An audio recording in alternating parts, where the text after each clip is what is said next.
네, 오늘 이 아침 하나님께서 주시는 말씀을 보도록 하겠습니다. 요한복음 2장이 되겠습니다. 요한복음 2장 1절부터 11절까지의 말씀이 되겠습니다.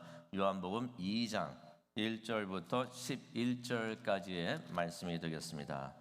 한 절씩 돌아가면서 읽도록 하겠습니다. 하나님께서 오늘 이 아침 우리에게 주시는 귀한 말씀입니다. 사흘째 되던 날 갈릴리 가나에 혼례가 있어 예수의 어머니도 거기 계시고 포도주가 떨어진지라 예수의 어머니가 예수에게 이르되 저들에게 포도주가 없다 하니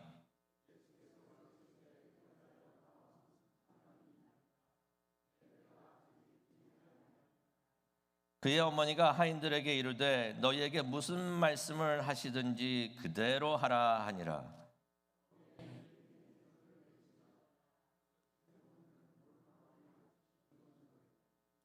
예수께서 그들에게 이르시되 항아리에 물을 채우라 하신즉 아귀까지 채우니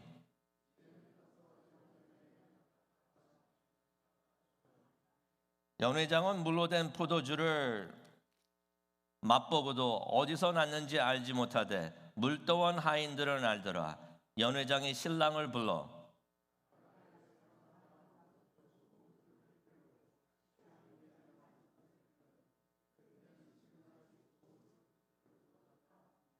네, 우리 다 함께 읽겠습니다. 예수께서 이 첫 표적을 갈릴리 가나에서 행하여 그의 영광을 나타내심에 제자들이 그를 믿으니라. 아멘, 아멘. 하나님, 이곳에 오셔서 하나님의 영광을 나타나여 주시옵소서. 우리의 믿음이 하나님께 향하게 하여 주시옵시고 하나님을 믿고 예수님을 믿는 귀한 역사가 일어나는 귀한 예배가 되게 하여 주시옵소서. 하나님을 만나게 하여 주시옵시고 하나님의 음성을 듣게 하여 주시옵시고 하나님의 음성을 듣는 귀한 귀를 우리 모두에게 허락하여 주시옵소서. 저는 하나님의 입술로만 사용하여 주시옵시고 영광 뒤에 가려 주셔서 하나님만이 나타나는 귀한 시간 될 수 있도록 하나님 오셔서 역사하여 주시옵소서. 감사합니다. 예수님의 이름으로 기도합니다. 아멘. 네, 오늘부터 우리가 예수님의 기적들이라는 주제로 새 설교 시리즈를 시작을 하려고 합니다.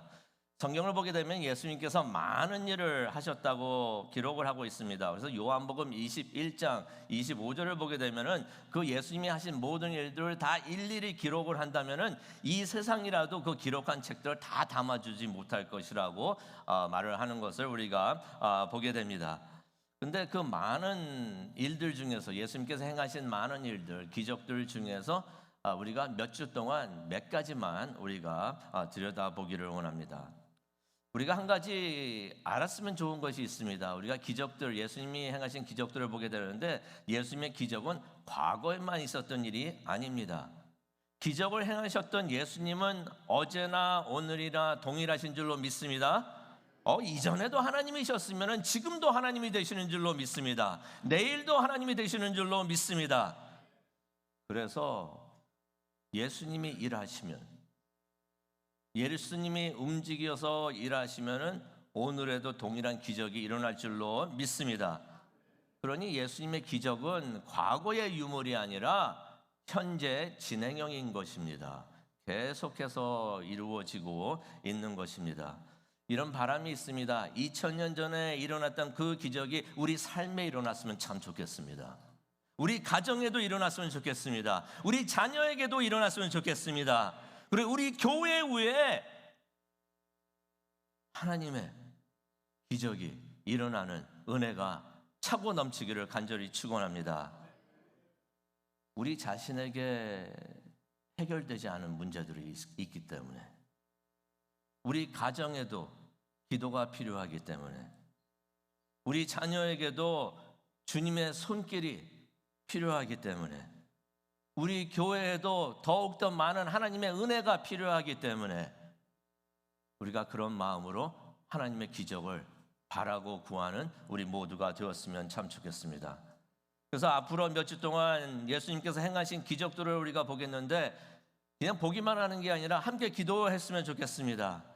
주님, 성경 속에서 행하셨던 일들을 오늘 나의 삶의 가운데서 행하시옵소서. 나의 가정 속에서도 행하시옵소서. 우리 교회 안에서도 행하여 주시옵소서. 이런 기도를 하면서 말씀을 보는 우리 모두가 되었으면 좋겠습니다. 우리가 간절히 하나님께 간구할 때, 기도할 때 그 기도 하나님께서 들어주실 줄로 믿습니다. 기도하는 마음으로 우리가 말씀을 묵상하고 또 말씀이 우리에게 가르쳐 주시는 것들을 행하는 우리 모두가 되었으면 참 좋겠습니다. 그래서 오늘은 예수님의 첫 기적을 보겠는데요. 그 기적을 통해서 우리가 해야 되는 일들 몇 가지, 그것을 제가 나누어 드리려고 합니다. 첫 번째는 예수님을 초대하시기 바랍니다. 이게 무슨 말인가 제가 풀어드리겠습니다. 1절과 2절의 말씀이 되겠는데요.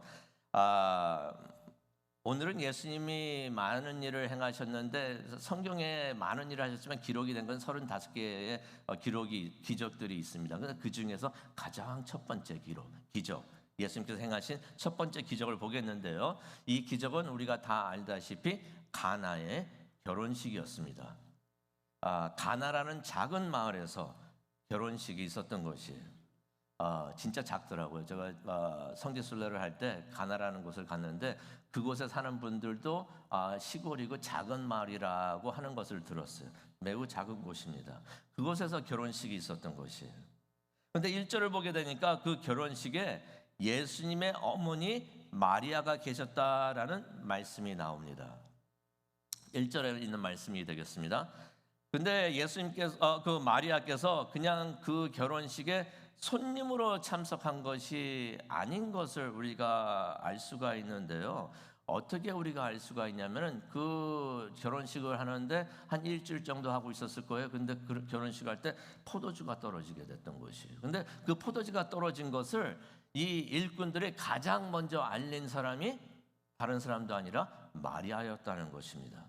이것은 어떤 일을 의미를 합니까? 마리아가 그곳에 손님으로 참석을 한 게 아니라 그 결혼식 잔치를 준비하는 사람 중에 한 명이었겠구나.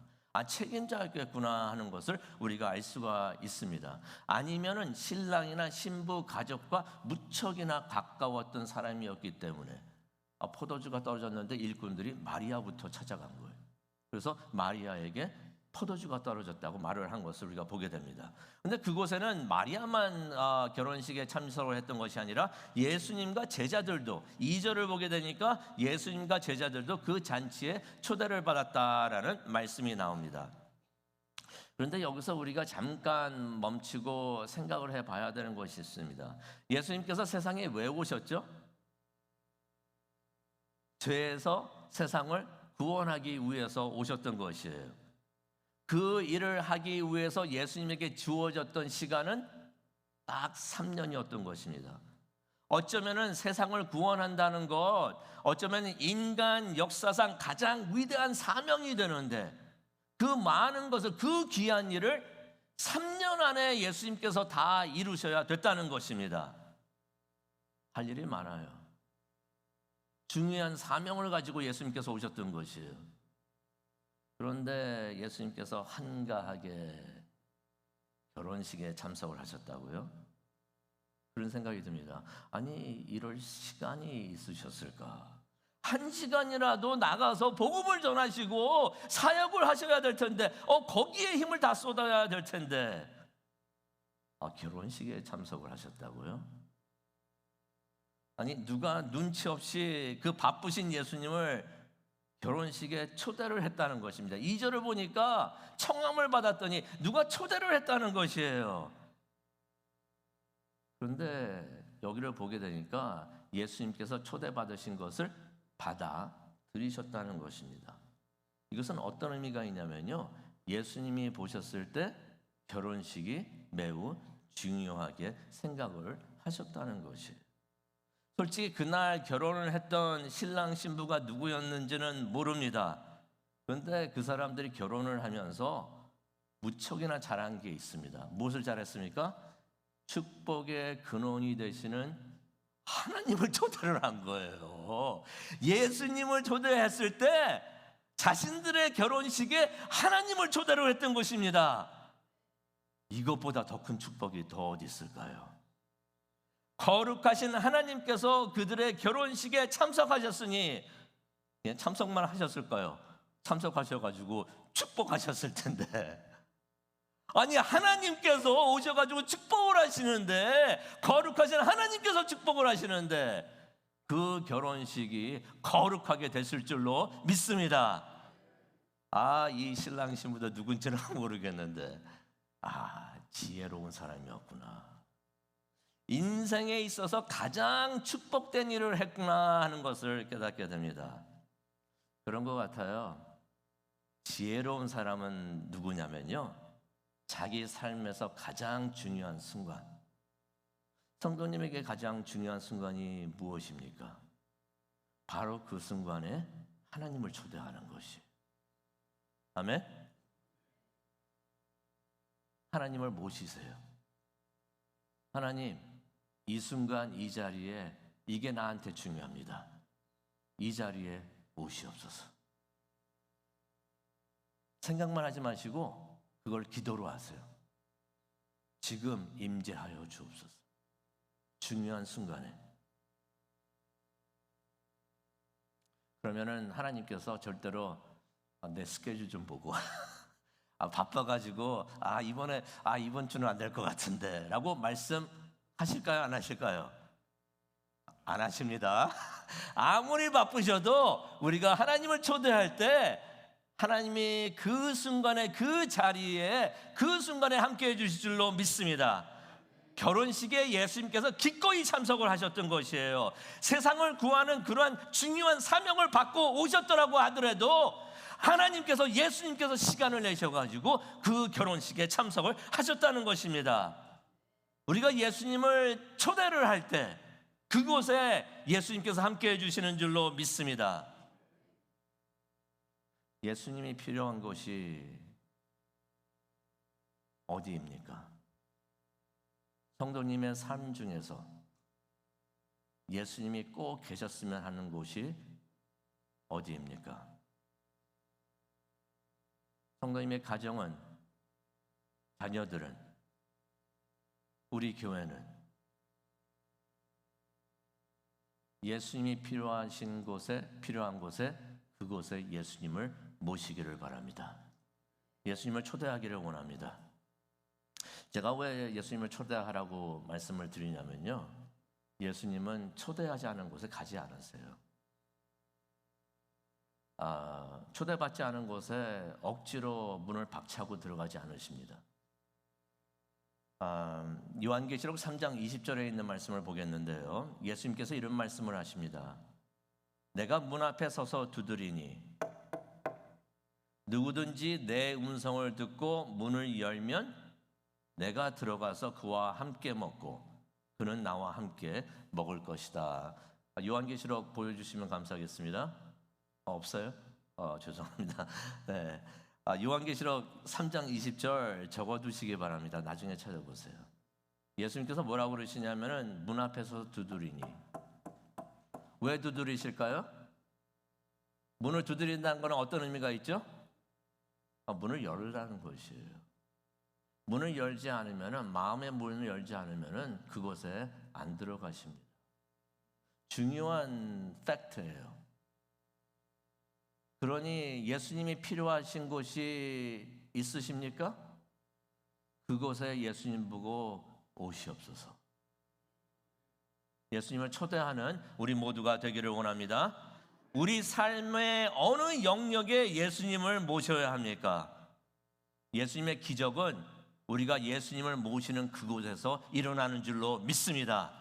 아무렇게나 아무 데서나 우연하게 일어나는 것이 아니라 예수님 이곳에 오시옵소서라고 하면서 예수님을 초대할 때 그곳에서 예수님의 기적이 일어나는 줄로 믿습니다. 그곳에 오셔서 예수님께서 문제를 해결해 주실 줄로 믿습니다. 예수님, 내 삶에 오시옵소서. 내 가정에 오시옵소서. 내 자녀들에게 오시옵소서.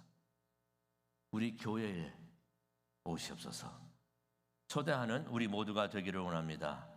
예수님께서 오실 때, 예수님께서 임하실 때 바로 그곳에 축복이 임하는 줄로 믿습니다.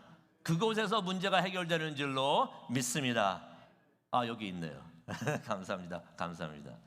두 번째로, 첫 번째는 예수님을 초대하시기를 바랍니다. 두 번째는 3절에 있는 말씀이 되겠는데요, 부족함을 솔직히 인정하시기를 바랍니다. 결혼식은 인생의 가장 기쁘고 행복한 순간이었습니다. 순간이 되죠. 우리가 결혼식을 할 때 그때가 가장 우리 인생의 축복된 순간이 되는 것입니다. 그런데 오늘 말씀을 보다 보니까 그렇게 중요한 순간에 뜻하지 않은 위기가 찾아옵니다. 3절이죠.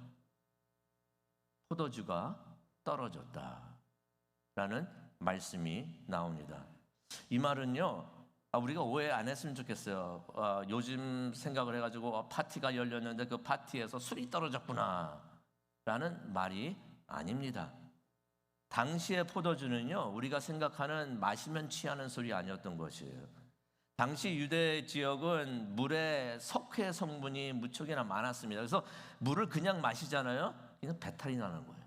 설사나고 막 배탈이 나게 됩니다. 그래서 사람들이 물을 그대로 마시지를 않았습니다. 그래서 어떻게 했냐면은 포도즙을 발효시켜 가지고 석회수를 살균을 하고 정수를 했던 것이에요. 그래서 당시에는 유대 사람들에게는 포도주가 마시는 술이 아니라, 마시면 취하는 술이 아니라 생존을 위해서 마시는 식수와도 같았던 것이에요. 여기서 포도주가 떨어졌습니다 라고 말을 하는 것은 식수가 떨어졌습니다 라고 말을 하는 것입니다.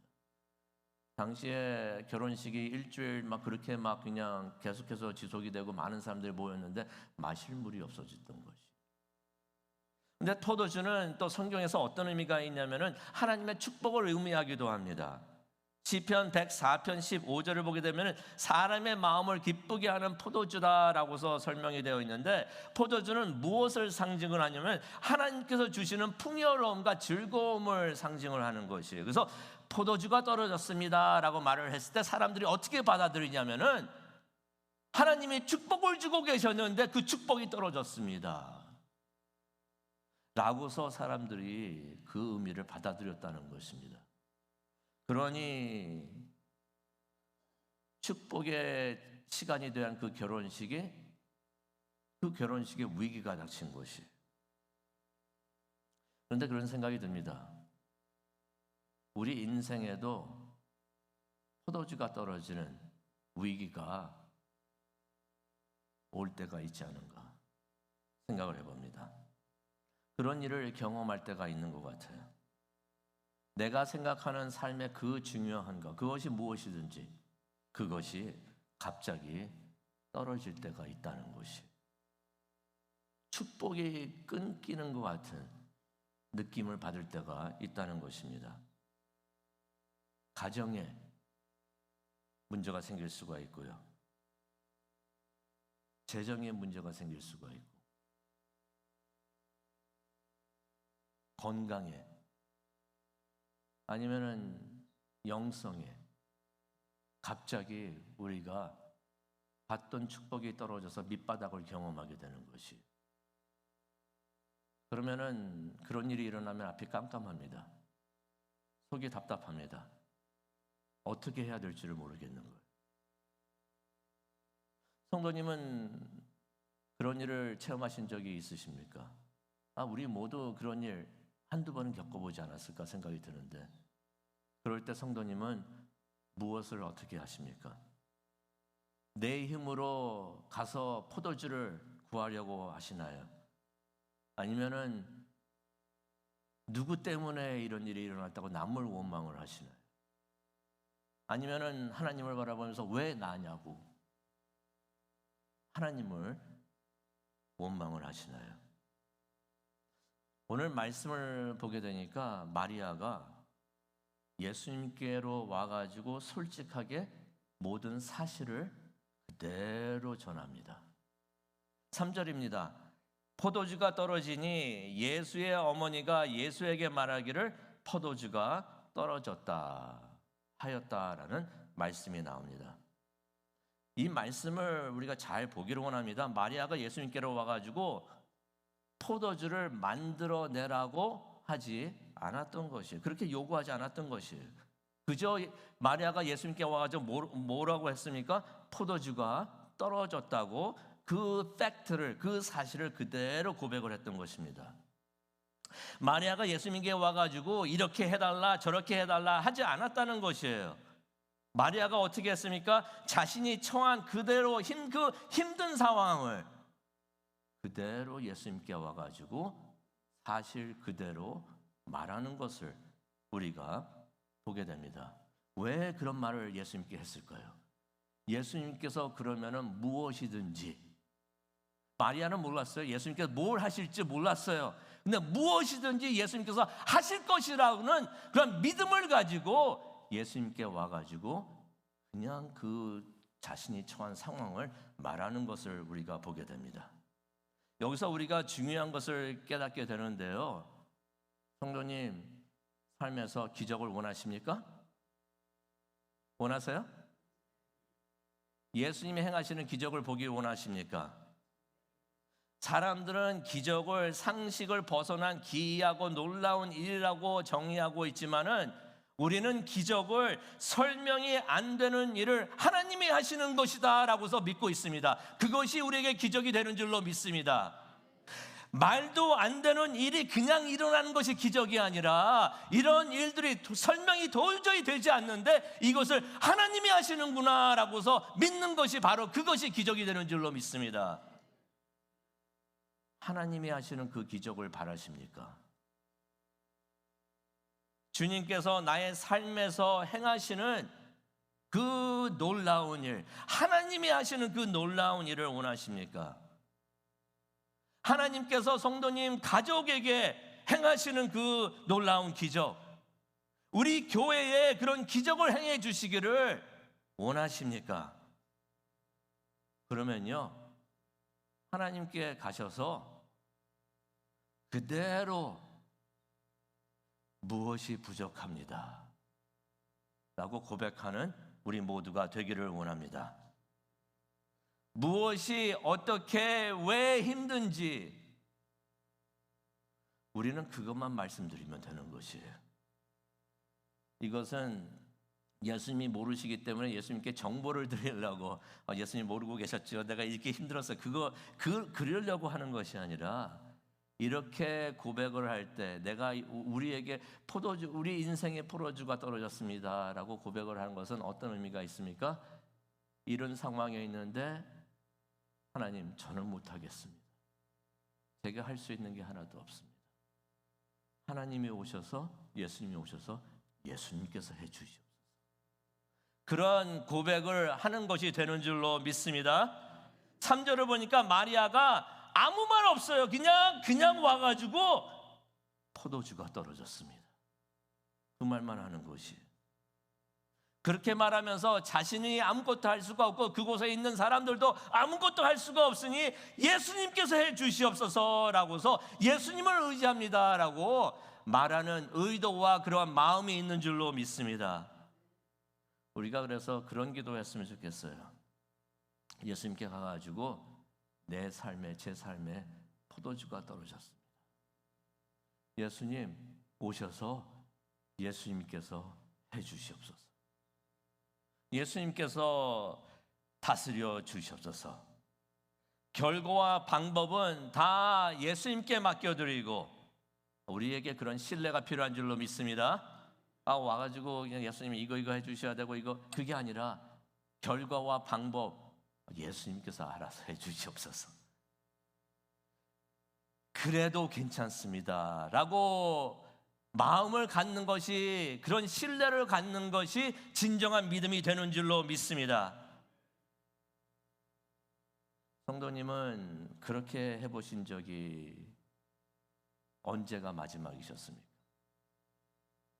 예수님께 가가지고 솔직하게 나에게 이런 것이 부족합니다.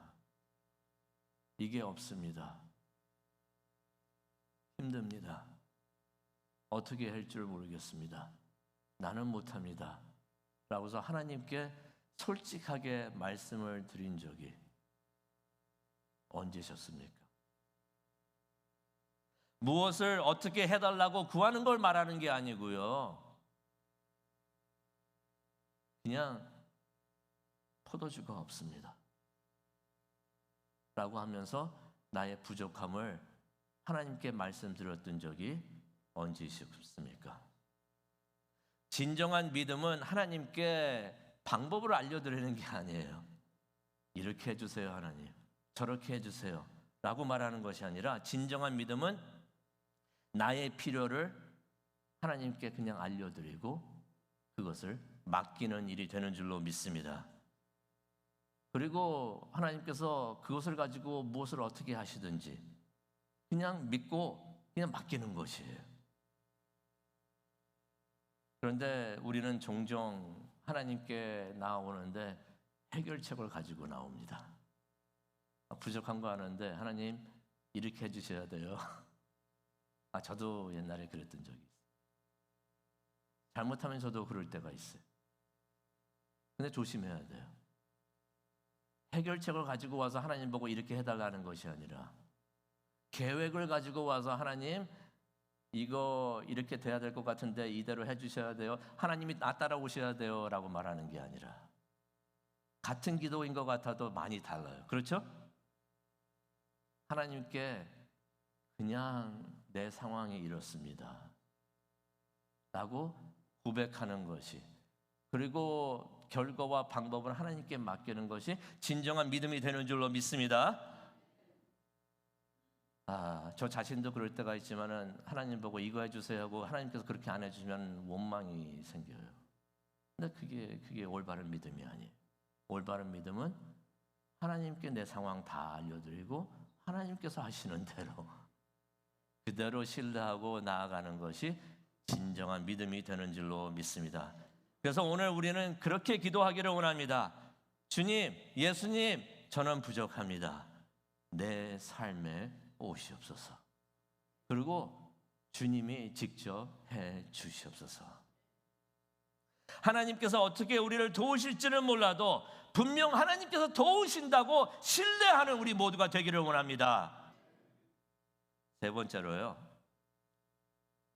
주님이 말씀하시는 대로 순종하시기를 바랍니다. 이게 5절에 있는 말씀이에요. 5절을 보니까 그 어머니가 일꾼들에게 이르기를, 이거 밑줄 그시기 바랍니다. 이거 무척이나 중요합니다. 마리아가 그 일꾼들에게 말을 합니다. 무엇이든지 그가 시키는 대로 하라. 우리 노란색으로 하이라이트 된 거 있죠? 우리 함께 읽도록 하겠습니다. 무엇이든지 그가 시키는 대로 하여라. 이 말에는 어떠한 의미가 있냐면요, 마리아가 예수님의 권위를 인정을 한다는 것을 우리가 볼 수가 있어요. 예수님은 능력자이시니까, 반드시 무엇을 하실 수 있으시니까, 하나님이시니까 그가 하라고 하는 대로 하라. 예수님의 기적은 예수님의 권위에 순종할 때 이루어지는 줄로 믿습니다. 그날 그 순간 아무도 예수님께서 무엇을 하실지 알았던 사람이 한 명도 없었어요. 하지만 마리아는 그것이 무엇이든지 무조건 순종하려고 하는 마음을 가지고 있었던 것을 우리가 여기서 보게 됩니다. 우리도 우리 삶의 모든 부분에서 무엇이든지 예수님께서 시키는 대로 해라라는 말씀에 순종하는 마음을 우리가 갖기를 원합니다. 하나님도 그러셨잖아요. 마태복음 17장 5절을 보게 되면은 이는 내 사랑하는 아들이요 내가 기뻐하는 자니 너희는 그의 말을 들으라.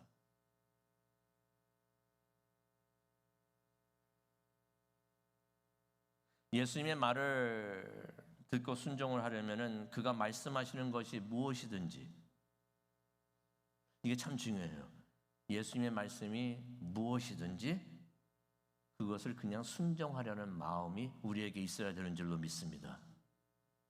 예수님의 말씀을 들으려면은 무엇이든지 예수님께서 뭐라고 하시든지 순종하려는 마음을 미리 가지고 있어야 된다는 것이에요. 하나님 왜요? 글쎄요. 그거는 좀 하나님 꼭 그렇게 해야 되나요? 라고서 토를 다는 것이 아니라 알겠습니다. 그렇게 하겠습니다. 라고 순종하는 마음이 우리에게 필요한 줄로 믿습니다. 아멘? 무엇이든지 그가 시키는 대로 하여라. 이게 믿음이 되는 줄로 믿습니다. 이게 순종이구나. 솔직히 결혼식에 있었던 그 일꾼들을요, 다 이해를 할 수가 없었을 것입니다. 아니, 포도주가 필요한데 왜 항아리에다가 물을 채우라고 합니까?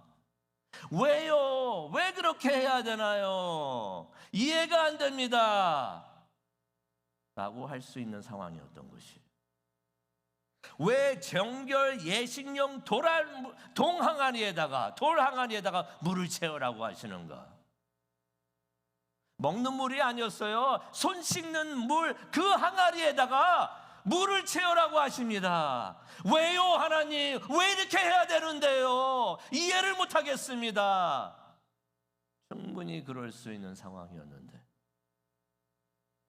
그런데 종들은 이유를 묻지를 않습니다. 마리아의 말대로 그대로 예수님의 말씀에 순종을 했던 것이. 예수님께서 너희들이 이것을 해야 되는 이유가 이렇다라고 설명을 하나도 안 해주셨는데, 때로는 우리가 예수님에게 인포메이션을 원합니다. 왜 이런 일이 일어납니까? 인포메이션을 원하는 거예요. 그런데 우리가 깨달아야 되는 것은 하나님의 음성을 듣는 것이에요. 무엇이라고 말씀하시든지 우리가 듣는, 순종하는 마음을 우리가 가져가기를 원합니다. 그래서 그 연회장에 있었던 그 일꾼들, 예수님께서 물을 채우라고 하시니까 7절에 있는 말씀입니다. 물을 채워라 하니까 그들이 물을 가득 채웠다. 물을 부어서 연회장에 가져다 주어라 라고 예수님께서 8절에 말씀을 하시니까 그들이 그대로 행하였다라는 말씀이 나오는 것입니다. 예수님의 기적을 체험하기를 원하십니까? 성도님의 삶에서 또 자녀들이 가정에서 우리 교회에 예수님이 행하시는 기적을 체험하시기를 원하십니까? 그러면 예수님께서 시키시는 대로 그대로 순종하시기를 바랍니다. 순종할 때 기적이 일어나는 줄로 믿습니다. 제가 성도님들에게 질문을 하겠습니다. 본인 스스로에게 이 질문을 해보시길 바랍니다. 성도님은 예수님이 하라고 하시는 대로 하실 준비가 되셨습니까? 제가 성경에서 찾아봤어요. 가장 많이 반복되는 하나님의 명령이 무엇인가? 그랬더니 두려워하지 말라. 힘내라, 용기 내라, 두려워하지 말라라는 말씀이 365 이상 말씀을 하셨다고 하는 기록을 봤습니다. 왜 그런 말씀을 하실까요? 우리가 걱정을 많이 하기 때문에, 두려워하기 때문에. 근데 예수님께서 말씀하십니다. 두려워하지 말라. 내가 너희와 함께하노라. 두려워하지 말라고 하십니다. 두 번째로 많이 반복되는 하나님의 명령은 항상 감사하라. 이것은 경배하라, 예배하라라는 말씀과 같은데 200번 이상 성경에 기록이 되어 있다고 합니다. 감사하는 거, 예배 드리는 거, 이거 감정이 아니에요. 내가 기분이 나야지 하나님 감사하지 않습니까? 그게 아니라 감사하라, 이거는 명령문입니다. 감정이 아니라고요. 이게 감정이 아니고 이게 하나님의 명령인 줄로 믿습니다. 이것은 그런 감정이 안 들어도 할 수 있다는 것입니다. 하나님은 하지 못하는 걸 하라고 하지 않으세요. 할 수 있으니까 하라고 하시는 줄로 믿습니다. 항상 모든 상황에서 감사하시기를 바랍니다. 그런 마음이 안 생겨도 감사하시기를 바랍니다. 그러면 감사가 넘치게 될 줄로 믿습니다. 우리가 경험하는 고난과 시련을 이기는 영적 무기가 이것이 되는 줄로 믿습니다. 항상 감사하라. 그 다음으로 하나님께서 많이 반복해서 말씀하시는 것이 사랑하라. 하나님을 사랑하고 이웃을 사랑하고, 이건 솔직히 카운트를 할 수가 없는 것이 계속해서 성경에 그 말씀이 나오는 거예요. 암시가 되어 있습니다. 그러면서 또 제가 알아본 게 있습니다. 성경에서 가장 어렵게 느껴지는 하나님의 명령이 무엇일까 궁금했어요. 그것이 무엇일까? 그래서 찾아봤습니다. 이런 말씀을 하십니다. 너를 힘들게 하는 사람을. 근데 우리는 그 사람을 주로 왼수라고 생각을 하죠. 원수도 아니라 저 왼수. 그 사람을 사랑하여라. 솔직히 잘해주는 사람 사랑하는 거 너무 쉬워요. 그건 교회 안 다니는 사람들도 다 하는 일이에요. 근데 힘들게 하는 사람을 사랑하라? 이건 꼭 불가능같이 느껴집니다. 그런데 하나님의 사랑이 그랬잖아요. 우리가 하나님의 원수가 되었을 때 하나님께서는 우리를 사랑하셨던 것이, 그런 사랑을 우리가 받은 줄로 믿습니다. 그러니 그런 사랑을 나누어야 하는 거예요. 그게 교회가 되는 것이고 교회를 살아가는 모습이 되는 줄로 믿습니다. 또 가장 어렵게 느껴지는 하나님의 명령이 무엇일까? 하나님이 온전하신 것 같이 너희도 온전하라. 하나님이 퍼펙트하고 온전한 것까지는 이해하겠는데 우리가 퍼펙트하라고요? 이게 어떻게 가능합니까? 그래서 우리가 하나님을 의지해야 되는 거예요. 우리 힘으로는 안 되니까. 그래서 우리가 성령 충만해야 되는 줄로 믿습니다. 성령이 도우실 때 이것이 가능할 줄로 믿습니다. 또 너의 삶에 대해서 걱정하지 말라.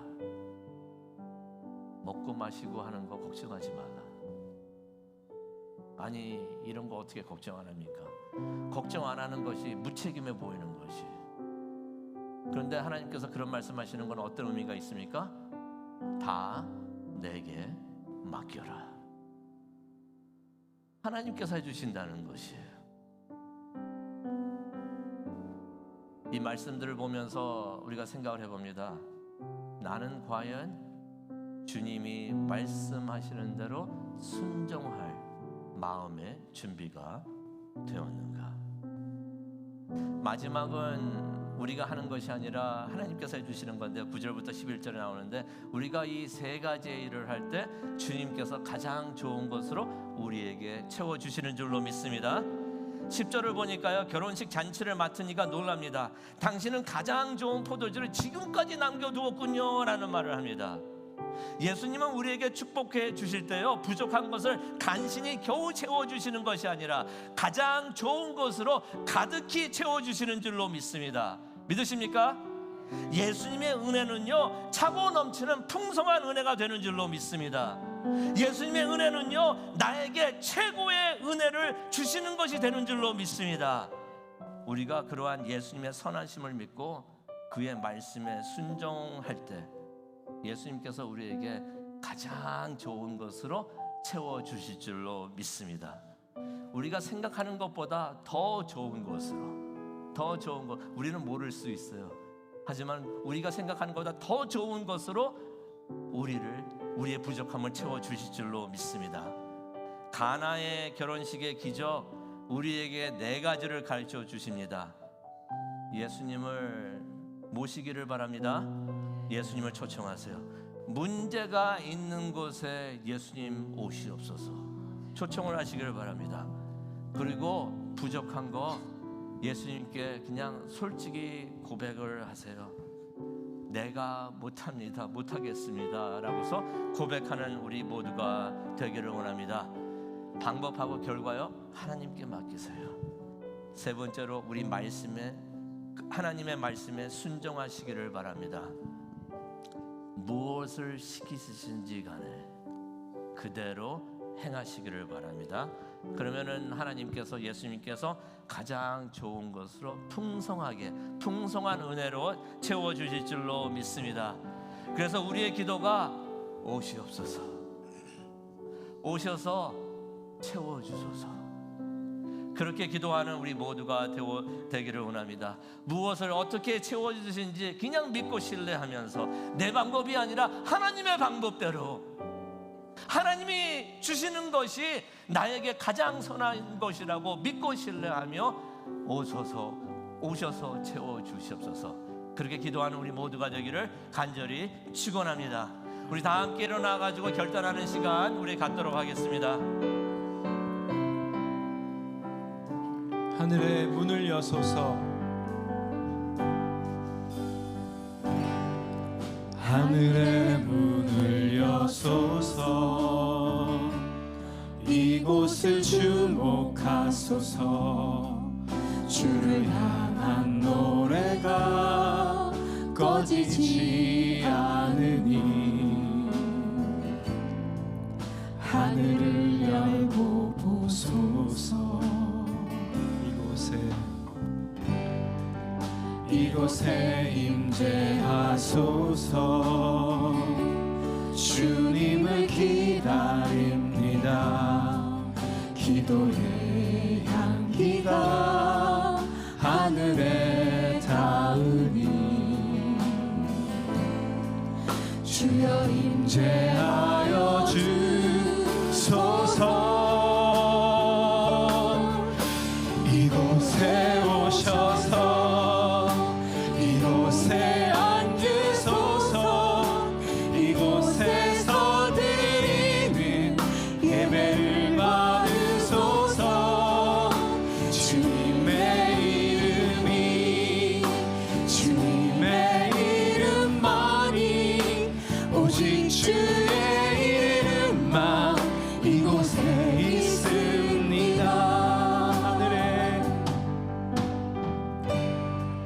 하늘의 문을 여소서.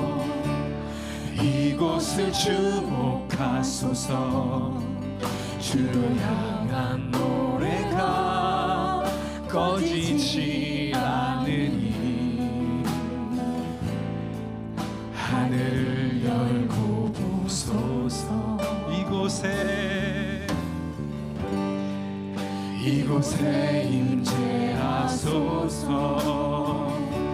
주님을 기다립니다. 기도의 향기가 하늘에 닿으니 주여 임재하여 주소서. 이곳에 오셔서 이곳에 앉으소서.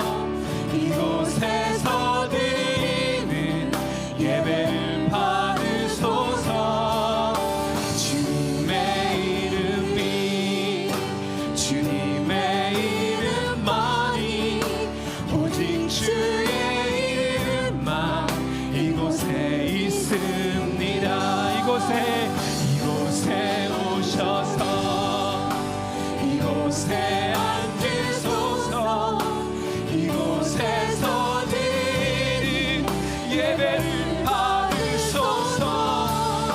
주님의 이름이, 주님의 이름만이, 오직 주의 이름만 이곳에 있습니다.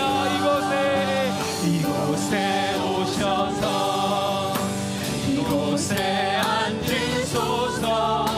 이곳에서 드리는 예배를 받으소서. 주님의 이름이, 주님의 이름만이, 오직 주의 이름만 이곳에 있습니다.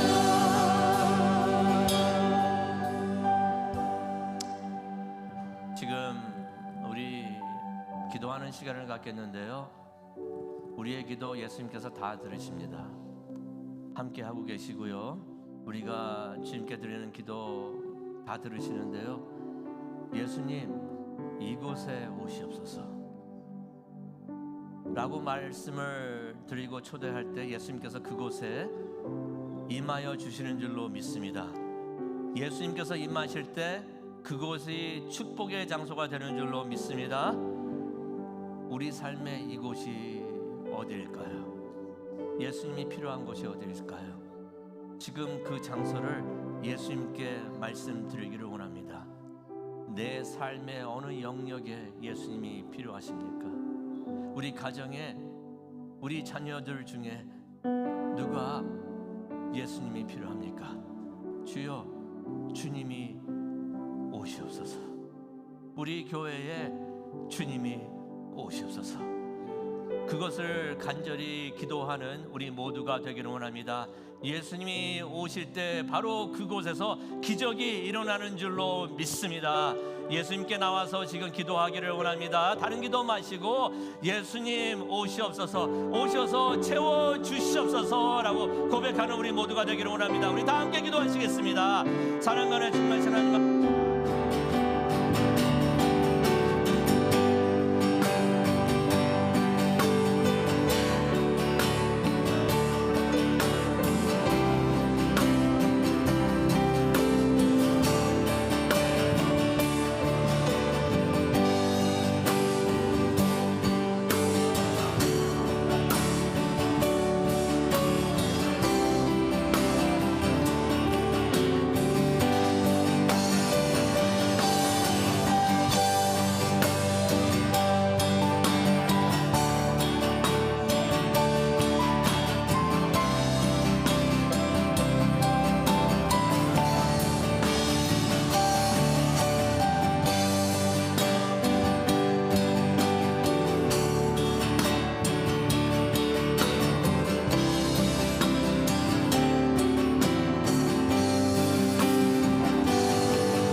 예수님, 그곳에 우리가 마음으로 하나님께 말씀드리는 그곳에 지금 오시옵소서. 우리는 부족합니다. 할 수 있는 게 없습니다. 주님이 하셔야 됩니다. 뭘 하라고 말씀하시는 대로 그대로 순종하겠습니다. 오셔서 기적을, 주님만이 하실 수 있는 놀라운 일들을 행하여 주시옵소서. 우리 삶에, 우리 가정에, 우리 교회에 주님의 영광이 나타나는 축복이 임하게 하여 주시옵소서. 이제는 우리 주 예수 그리스도의 은혜와 하나님의 크신 사랑과 성령님의 임재하심이 하나님의 영광을 보며 하나님께 나아가기를 다짐하는 우리와 우리 가정과 교회 위에 영원토록 함께 하시기를 간절히 축원합니다. 아멘.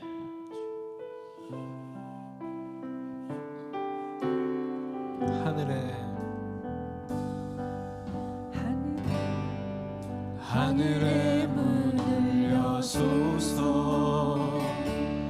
이곳을 주목하소서. 주를 향한 노래가 꺼지지 않으니 주님 하늘을 열고 보소서. 이곳에